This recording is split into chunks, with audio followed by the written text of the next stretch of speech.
Hello everyone, supreme divine পাওয়ার চ্যানেলের পক্ষ থেকে সবাইকে স্বাগত জানাই। আশা করছি আপনারা খুব ভালো আছেন, হাসি খুশি আছেন, দারুণ আছেন। এগুলো পজিটিভ অ্যাফার্মেশন, এগুলো আপনাদের সঙ্গে হোক আমি চাই। তো আমাদের লাইফে ঝড় ঝঞ্ঝা সব কিছুই আসে, কিন্তু যারা স্পিরিচুয়ালিটিতে আসেন, যত বড়ই ঝড়ঝঞ্ঝা আসুক তাদের কাছে এগুলো খুব ছোট্ট মনে হয়। আমরা যখন সাধারণ মানুষ এই পৃথিবীর মধ্যে, এই জড় জগতের মধ্যে নিজেকে আষ্টে পিষ্টে জড়িয়ে ফেলি, তখন ছোটোখাটো প্রবলেমও আমাদের বড় পাহাড়ের সমান হয়, আর একটু বড় প্রবলেম পাহাড়ের পর্বতের সমান হয়, আমরা সহ্য করতে পারি না। কিন্তু যারা স্পিরিচুয়ালিটিতে আছেন তাদের সঙ্গেও কিন্তু অনেক প্রবলেম আসে, কিন্তু সেই প্রবলেমগুলো খুব ছোট ছোট হয়ে যায়, এতটাই তার শক্তি এসে যায়। এই শক্তি বিশ্লেষণ করা ইম্পসিবল। শুধু যারা স্পিরিচুয়ালিটিতে আছেন তারাই একমাত্র জানবেন যে ফিলিংস ফিল করতে হয়, শুধু মুখে বললে ঠিক বলা যায় না। এখন চলছে সিরিয়ালি স্পিরিচুয়ালিটির ভিডিও সোল তত্ত্বের ওপর। তো আজকে যে ভিডিওটা নিয়ে এসেছি, যেটা আলোচনা করব, সেটাও ভীষণ সুন্দর, শুধুমাত্র স্পিরিচুয়ালিটি মানুষদের জন্য। যারা স্পিরিচুয়ালিটিতে আছেন তাদের জন্য। যারা এখনও স্পিরিচুয়ালিটিতে আসেননি, এই ভিডিও শুনুন, দেখুন, কিন্তু স্পিরিচুয়ালিটিতে যত তাড়াতাড়ি হয় আপনি এনার্জি ওয়ার্ল্ডের সঙ্গে যুক্ত হয়ে যান। এটাই আপনার জন্য ঠিক পথ। পরমাত্মা আপনাকে সুবুদ্ধি দিক। আমি এই ভিডিওটা যেটা শুরু করব আজকে, সেটা আমার গুরুদের থেকে পাওয়া কিছু জ্ঞান এবং নিজস্ব কিছু নলেজ, ইউনিভার্সাল জ্ঞান বা ইউনিভার্স আমাকে যতটুকু দিয়েছেন সেখান থেকে আলোচনা করব। আমার সমস্ত গুরুদের প্রণাম জানিয়ে আজকের ভিডিও আলোচনা করব। তার আগে আমার পরিচয়টা দিয়ে নিই। আমি এনার্জি সায়েন্সের টিচার এবং স্পিরিচুয়াল ট্রেনার এবং সাইকিক হিলার বা সাইকিক রিডার। যদি স্পিরিচুয়ালিটির কোনো কিছু শিখতে আগ্রহী হন তাহলে আমার নাম্বারে কল করতে পারেন, মেসেজ করতে পারেন বা কমেন্ট করতে পারেন। আজকে যে আলোচনাটা সেটা হলো, আমরা ঈশ্বর আল্লাহ গডের সঙ্গে কথা বলতে পারি কি? কি ভাবছেন? Yes or no? তার সঙ্গে কথা বলা যায়? পরমাত্মার সঙ্গে, ইউনিভার্সের সঙ্গে, ঈশ্বরের সঙ্গে, আল্লাহর সঙ্গে, গডের সঙ্গে কথা বলা যায়? তিনি কোন ভাষাতে কথা বলেন, তিনি কখন কথা বলেন, সব কিছু আমাদের জানতে হবে তো। কারণ আমরা তো অনেক সময় কথাই বলি না কারোর সঙ্গে। আমরা টাইম দিয়ে দিই, এই টাইমে এসো তবে কথা বলবো, ইচ্ছে হলে বলি, না হলে বলি না। তাও ল্যাঙ্গুয়েজ জানতে হবে। আমি কোন ল্যাঙ্গুয়েজ জানি? হিন্দি, মারাঠি, তেলেগু, তামিল, ইংলিশ, বাংলা। তো আমার ল্যাঙ্গুয়েজের সঙ্গে ম্যাচ আপ হবে, তবেই না আমি তার সঙ্গে কথা বলতে পারবো, তাই না? তো ঠিক সেরকমই আপনি যেই ধর্মেই হোক, আপনার ঈশ্বর আল্লাহ গড, আমার ঈশ্বর আল্লাহ গড, ইউনিভার্স, পরমাত্মা সবই এক। শুধু ভেদাভেদ আমাদের এই পৃথিবীতে। তো তিনি কি কথা বলেন আমাদের সঙ্গে? কিভাবে বলেন? আর আপনি কি পারবেন তার সঙ্গে কথা বলতে? আমার অ্যান্সার হলো ডেফিনেটলি ইউনিভার্সের সঙ্গে কথা বলা যায়, আর আপনি সেটা করতে পারবেন। কিন্তু কোশ্চেন হচ্ছে, আপনাদের এ সময় হয়তো মনে হতে পারে যে আমি তো এত আমার ঈশ্বর আল্লাহকে ডাকি, ভগবানকে ডাকি, কই আমার সঙ্গে তো কথা বলে না। আমার প্রশ্নের অ্যান্সার তো দেয় না। আমি যেটা চাই কই আমি তো পাই না। আবার কেউ কেউ বলেন, হ্যাঁ আমি যা চেয়েছি তাই পেয়ে গেছি, কিন্তু ভগবানকে ডেকে আমি পেয়ে গেছি, কিন্তু তারপরে আবার যখন ডেকেছি সেই জিনিস আমি পাইনি। কমপ্লেন থাকতেই পারে আপনাদের। আজকে সেই সমস্ত কিছু জট খুলব আমার এই ভিডিওর মাধ্যমে, সমস্ত কিছু ডিকোড করব আমার এই ভিডিওর মাধ্যমে। ঈশ্বর পরমাত্মা, আল্লাহ গড বাইরে কোথাও নেই, আপনার ভেতরে আছে সেই পরমাত্মার বাস। কারণ পরমাত্মার অংশ আমরা, আমাদের স্পিরিচুয়াল বডির মধ্যে যে সোল আছে, স্পিরিচুয়াল বডিতে পরমাত্মার অংশ আমরা, কিন্তু আমরা ভুলেই গেছি সেটা। তো তার সঙ্গে কথা বলতে গেলে যদি ইউনিভার্স হচ্ছে হায়ার ডাইমেনশন, সুপ্রিম এনার্জি, আর আমরা সেই সুপ্রিম এনার্জি যা হায়ার ডাইমেনশনে আছে, যিনি সুপ্রিম পাওয়ার, তিনি সম্পূর্ণ পাওয়ারে আছেন, সম্পূর্ণ পাওয়ারটাই তার, আর আমরা হলাম তার এনার্জি। বোঝাতে পারলাম? সুপ্রিম পাওয়ার, পুরোটাই সুপ্রিম পাওয়ার, যার থেকে সৃষ্টি সব কিছু। আমরা হলাম সুপ্রিম এনার্জি। তো সুপ্রিম এনার্জি আমাদের অন্তরের মধ্যেই আছে। সেই সুপ্রিম পাওয়ারের সঙ্গে কানেক্টেড করতে গেলে কি করতে হবে? আমরা পুরনো যুগে যদি ফিরে যাই, আমরা যখন রেডিও চালাতাম, ঠিকমতো সেন্টার যদি কানেকশান না হতো, তাহলে তখনকার দিনে ছিল বিবিধ ভারতী, কলকাতা, সমস্ত সেন্টার ছিল, ঠিকমতো সেন্টার না ধরতে পারলে সেখানকার কোনো কিছুই আমরা শুনতে পেতাম না। ঠিক সেরকম আমাদেরও সেই সেন্টার, সেই রেডিও সেন্টার, সেটাকে কানেকশান করতে হবে। কিভাবে কানেকশান করবেন? এখানে প্রথমেই আমি বলে রাখি, যারা ধ্যান মেডিটেশান করবেন, যারা ধীরে ধীরে ধ্যান মেডিটেশান করতে করতে গভীর ডিপ লেভেলে যাবেন, তারা অবশ্যই তার সঙ্গে কথা বলতে পারবেন। আমাদের এনার্জিকে হাই করতে হবে।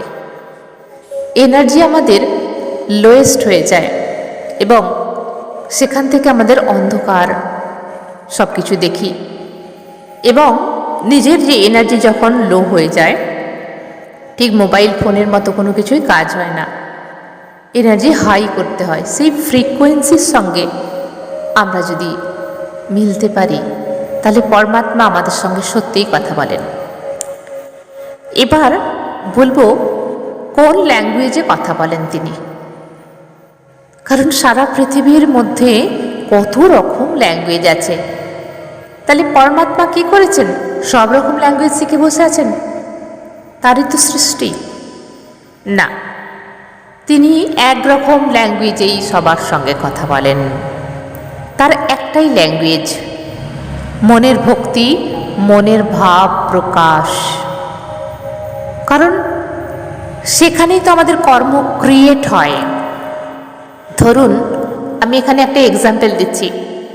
দুটো মানুষ আছে, আর একটা বাড়িতে ভালো একটা গাড়ি এসেছে। তো দুটো মানুষ, একজন নেগেটিভ একজন পজিটিভ, কিন্তু দুজনেই কিছু বলছে না। একজনের দেখে খুশি হয়েছে যে খুব ভালো হয়েছে, ওরা গাড়িটা কিনেছে, এবার ওদের যাতায়াতের একটু সুবিধা হবে। কিছু বলল না, কিন্তু মন থেকে এই ভাইব্রেশনটা দিল। আর আরেকজন কি ভাইব্রেশন দিল? কেন কিনলো গাড়ি? কেনার কি দরকার ছিল? আমাদের নেই, ওদের কেন আছে? এরকম বিভিন্ন রকম নেগেটিভ এনার্জির ভাইব্রেশন দিল, কিন্তু মুখে কিছু বলল না। এই দুটো ভাইব্রেশনই কিন্তু এনার্জি রূপে যাচ্ছে। তো ইউনিভার্স এই এনার্জিটাই চেক করে, এই এনার্জিটাই ধরে নেয় যে কোন ভাষায় তুমি কথা বলছো। এটি হলো মনের ভাব। তো আমাদের এর জন্য কি আনতে হয়? ভক্তিভাব। সেই ভক্তিভাব কোনো ড্রামা করে নয়, সেই ভক্তিভাব মনের অন্তর থেকে আনতে হয়। পরমাত্মা আর ভেতরে যে পরমাত্মা ভক্তিভাবে তার সঙ্গে আপনি মিলিত হন এবং তাকে সব কথা বলা যায়। প্রথমত আমরা শুরু করব কি দিয়ে? ধ্যান মেডিটেশন করতেই হবে, এছাড়া কোনো উপায় কিন্তু নেই। এবং পরমাত্মাকে ধন্যবাদ দিতে হবে সব কিছুর ক্ষেত্রে, চাই সে খারাপ হোক চাই সে ভালোই হোক, কারণ খারাপ হবার পেছনেও কোনো উদ্দেশ্য আছেই আছে, আর ভালো হওয়ার পেছনেও তো কোনো উদ্দেশ্য আছেই আছে। তো পরমাত্মাকে প্রত্যেক দিন সকালবেলা উঠে বলতেই হবে যে আজকের দিনটা আমাকে সুস্থ রাখার জন্য এবং আমার পরিবারকে ভালো রাখার জন্য আমি তোমার কাছে কৃতজ্ঞ, তোমাকে অনেক ধন্যবাদ। কিভাবে বলতে হবে? আলাদা ভাবলে হবে না যে পরমাত্মা আলাদা আর আমি আলাদা। এখানেই আমরা ব্লকেজ তৈরি করি, সে কোথায় একজন পরমাত্মা আছে, তাকে দেখে আমাকে ভয় পেতে হবে। সেটাই তো হচ্ছে আসল কারণ। পরমাত্মা এটাই বলতে চায়, আমাকে দেখে তোমরা ভয় পেও না। যদিও আমরা দেখতে পাই না, কিন্তু চোখ বন্ধ করলে আমরা দেখতে পাই মনের চোখ দিয়ে ডিভাইন লাইট। ঈশ্বর হলো একটা লাইট এনার্জি। তো তার সঙ্গে যখন আমরা কথা বলবো, ঠিক যেরকম একটা নিজস্ব মানুষের সঙ্গে আমরা কথা বলি, একজন ক্লোজ ফ্রেন্ডের সঙ্গে কথা বলি, যেই ফ্রেন্ডকে সব কথা বলা যায়, ভালো কথাও বলা যায়, খারাপ কথাও বলা যায়, মন্দ কথাও বলা যায়, রোম্যান্টিক কথাও বলা যায়, বিপদের দিনের কথাও বলা যায়, সুখের দিনের কথাও বলা যায়, সব কিছু সুন্দরভাবে বলা যায়। ঠিক যেরকম বলার জন্যে ছটপট করে, হয় না?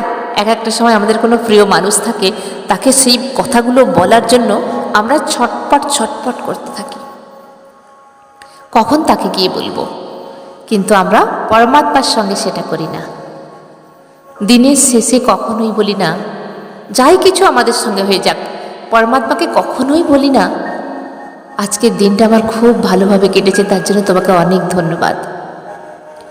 আজকে আমার বাড়িতে সবার জন্য অন্নের ব্যবস্থা করে দিয়েছো, খাবারের ব্যবস্থা করে দিয়েছো, তার জন্য তোমাকে অনেক ধন্যবাদ।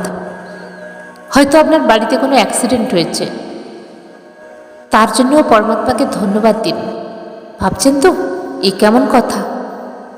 অ্যাক্সিডেন্ট হয়েছে কিন্তু মানুষটা বেঁচে আছে, বলা যায়নি হয়তো মানুষটা চলেও তো যেতে পারত, তার জন্য ধন্যবাদ দিন। পরমাত্মা, যা হয়েছে মঙ্গলের জন্য হয়েছে, নিশ্চয়ই এর পেছনে কোনো কারণ ছিল, আর সেই কারণই হলো কর্ম। কর্মের হাত থেকে আমরা কেউই রেহাই পাব না। শুধুমাত্র আমরা গাজোয়ারি করি, জুলুমবাজি করি। সত্যি কথা, আমরা কিন্তু জুলুমবাজি করি, সবসময় ব্লেম করি ভগবানের ওপর, যে ওর সঙ্গে ভালো হলো, আমার সঙ্গে কেন খারাপ হচ্ছে, আমি এত শিক্ষিত হয়ে কেন একটা ভালো চাকরি পেলাম না, কেন আমার ঘরে এত অভাব, ওদের ঘরে কেন এত কিছু, কেন আমার সঙ্গে এরকম খারাপ হলো। আমরা বিভিন্ন রকম ব্লেম করে থাকি। ব্যবসায় যদি লস হয়, তখন আমরা ভগবানকে বলি, ভগবান আমার সঙ্গে তুমি এরকম করলে। কিন্তু রিয়েলি ভগবান কি তাই বলেছে, তাই করেছে? সে তো সবার পিতা, সে কখনোই সন্তানের ক্ষতি চায় না। সব থেকে বড় কথা কি জানেন? যখন আমাদের কোনো কষ্ট হয়, আমরা যখন দারিদ্রতার মধ্যে থাকি, আমরা যখন দুঃখের মধ্যে, যন্ত্রণার মধ্যে, কষ্টের মধ্যে থাকি, সবচেয়ে বড় কষ্ট হয় সেই পরমপিতা পরমেশ্বরের। তার সবচেয়ে বেশি কষ্ট হয় আমাদের জন্য। আপনি ভাবুন না, আপনি যদি কোনো পেরেন্টস হন, আপনার বাচ্চা যদি কোনো কষ্টে থাকে, আপনি কি থাকতে পারবেন? হয়তো বাচ্চা আপনাকে বললই না, কিন্তু আপনি ফিল করতে পারেন যে আমার বাচ্চাটা খুব কষ্টে আছে। ঠিক সেরকম পরমাত্মা সবার জন্য তার মন কাঁদে।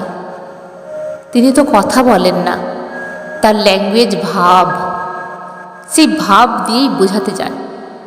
কিন্তু আমরা হায়রে বধির, আমরা এমন বিকলাঙ্গ, এমন প্যারালাইজড, আমরা ভগবানকে চিনতেও পারি না, তার কথা বুঝতেও পারি না।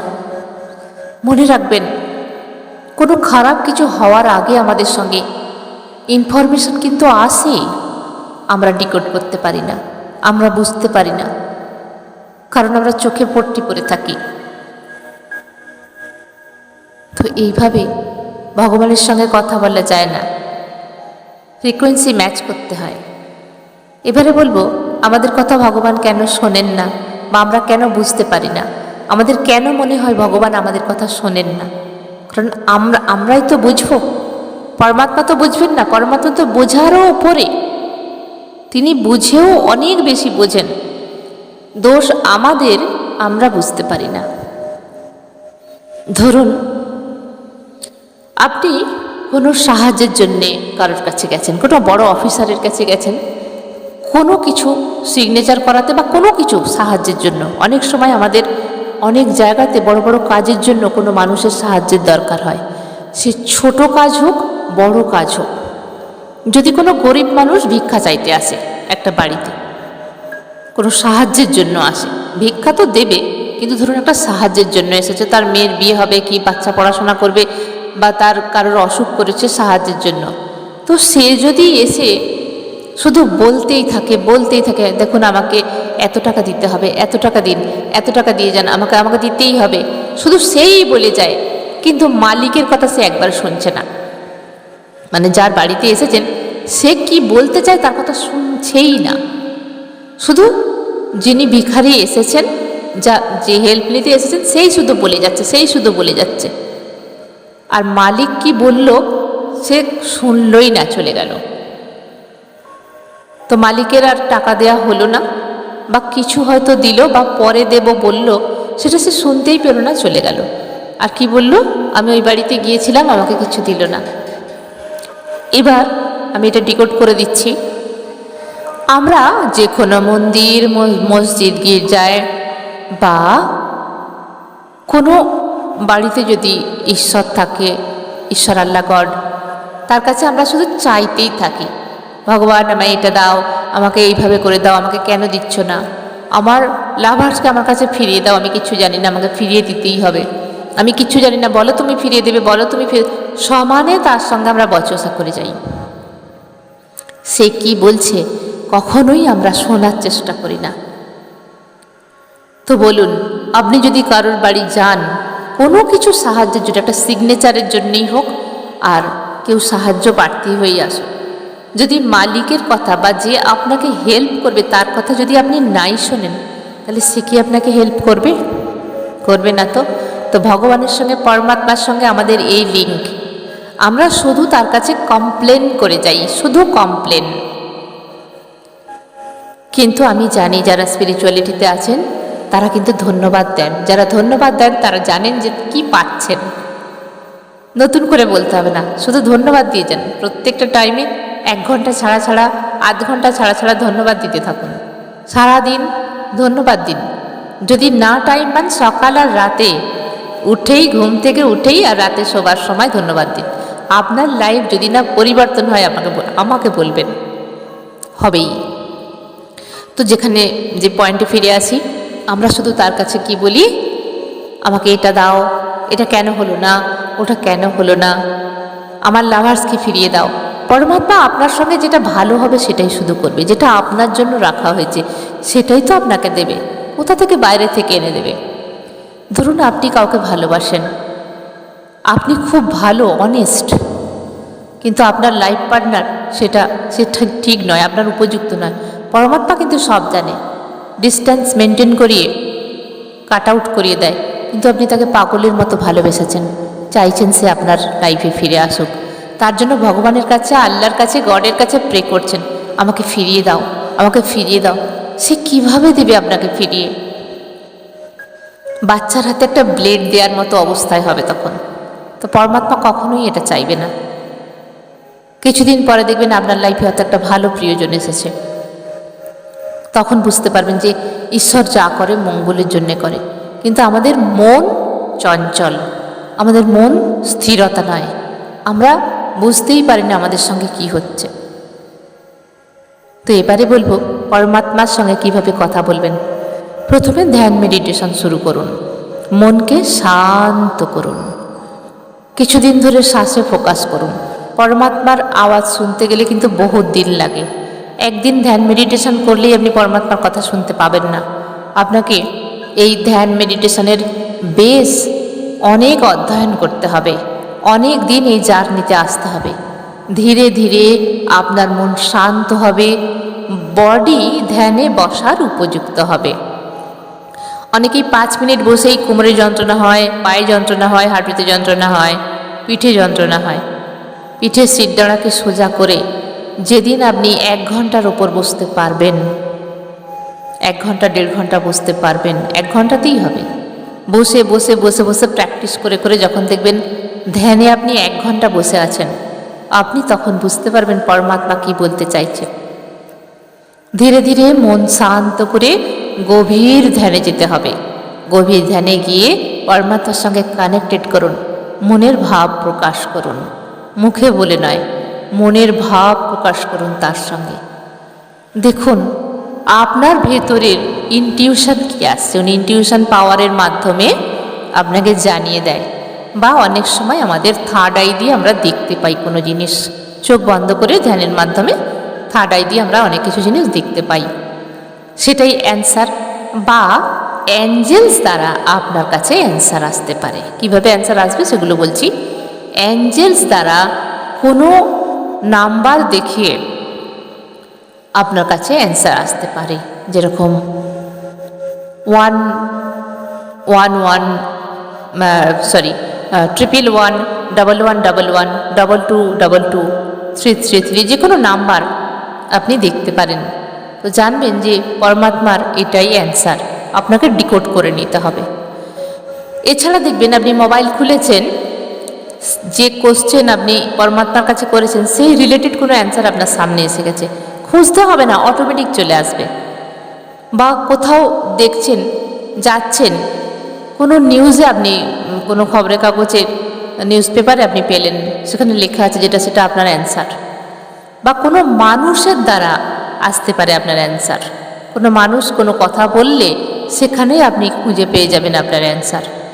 এবং ইউনিভার্স কী করে, কিছু ভাবভঙ্গিমা দ্বারা, কোনো মানুষের ভাবভঙ্গিমার দ্বারা আপনাদের অ্যান্সার দিয়ে দিতে পারে।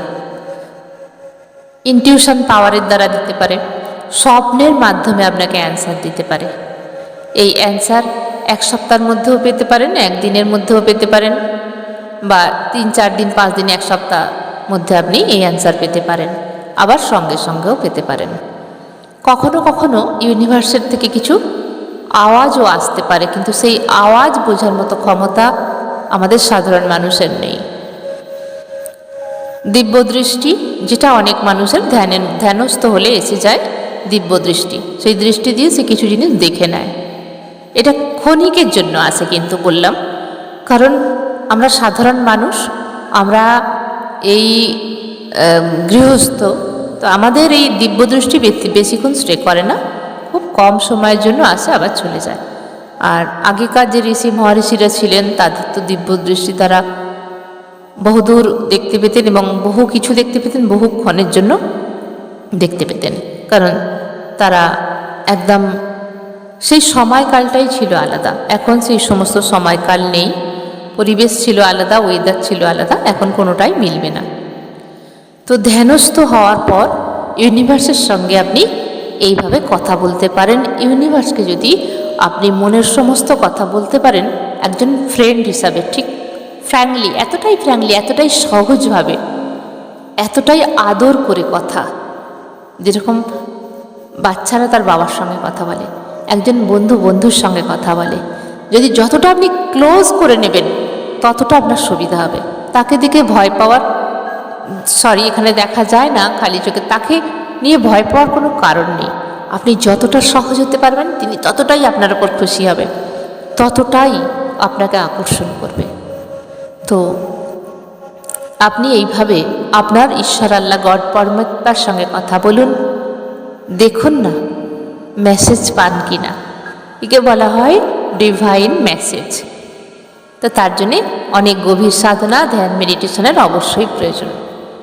যারা অনেক দিন হলো এই স্পিরিচুয়ালিটিতে আছেন, আমার মনে হয় তারা একটু হলেও বুঝতে পারছেন যে পরমাত্মার কিছু মেসেজ ধীরে ধীরে তারা পেতে শুরু করেছে। তো অবশ্যই ঈশ্বরের সঙ্গে কথা বলা যায়, মনের ভাব প্রকাশের দ্বারা। আজকের ভিডিও এখানেই শেষ করলাম।